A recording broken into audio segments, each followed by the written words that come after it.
इधर असंगठित क्षेत्र के कामगारों के लिए चलाई जा रही पेंशन योजना यानी कि अटल पेंशन योजना में सरकार अब बदलाव करके पेंशन की न्यूनतम राशि को बढ़ाने पर विचार कर रही है। आगामी बजट में इसकी घोषणा होने की संभावना जताई जा रही है। पीएफआरडीए पहले ही अटल पेंशन योजना के तहत गारंटी पेंशन राशि को बढ़ाने का अनुरोध सरकार से कर चुका है।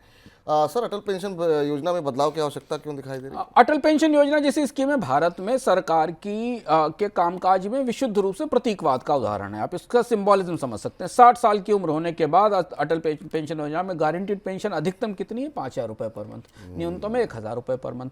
अगर कोई व्यक्ति 30 या 35 साल की आयु का व्यक्ति अटल पेंशन योजना में शामिल होता है और जब वो रिटायर हो रहा है तब तक उसकी जिंदगी जीने की लागत क्या पहुंचेगी किसी को पता नहीं। भारत सरकार की स्कीमों के साथ सबसे बड़ी समस्या यह है कि असंख्य स्कीमें और असंख्य स्कीमों में तरह तरीके के प्रतीकवाद है कि 1,000 रुपए की पेंशन, 2,000 रुपए की पेंशन, इससे जिंदगी का कोई गुजारा नहीं चलता। और इसलिए इन स्कीमों को ना तो लोकप्रियता मिलती है, ना लोग इसमें शामिल होते हैं और ना इन्हें कायदे से इंप्लीमेंट करके लोगों को सुविधाएं दी जा सकती हैं।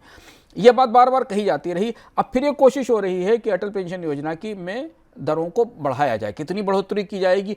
क्या भारत सरकार आज अटल पेंशन योजना लेने वालों को 60 साल बाद उनकी ज़िंदगी जीने की बेसिक लागत को आधार बनाकर तय करेगी, या फिर इसमें वही सिंबलिज्म होगा कि 500 रुपये, 1,000 रुपये बढ़ा दिया गया? ये हमें आगे देखना होगा।